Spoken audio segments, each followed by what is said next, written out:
Hi everyone, Sarah the Catholic Homemaker here. Today I'm going to show you how to make homemade tallow balm. First, if you are new to my channel, welcome, and please consider subscribing so that we can continue to grow this channel. Also hit the thumbs up button if you like this video and hit the notification bell so you know when I post for all notifications, and I post every Monday at 12 noon Eastern Standard Time. First, you will need a cup and a half of grass-fed tallow. And we render our own tallow from a cow we got earlier this year. So that's tallow I let sit out.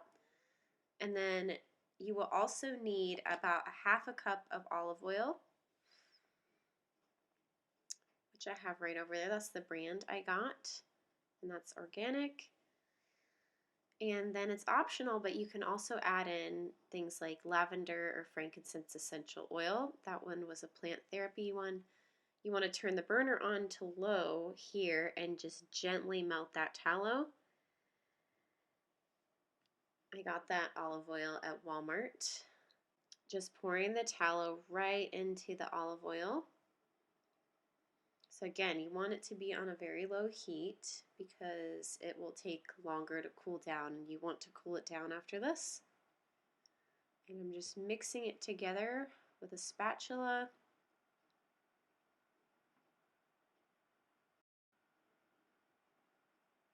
This is the time you would add those essential oils in. I think I added around 10 drops each of lavender and frankincense.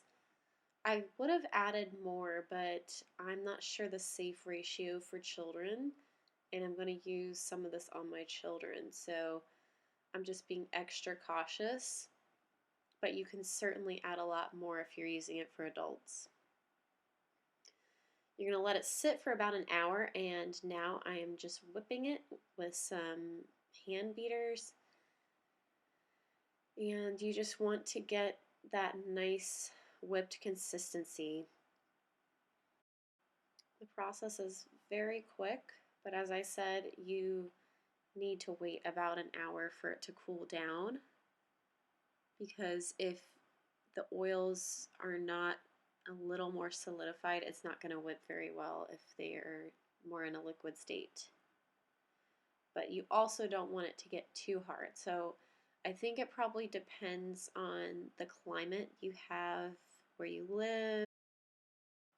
I hope you all enjoyed this video. Let me know what you think below. This is a great DIY gift, and until next time, bye, and may God bless you and your family.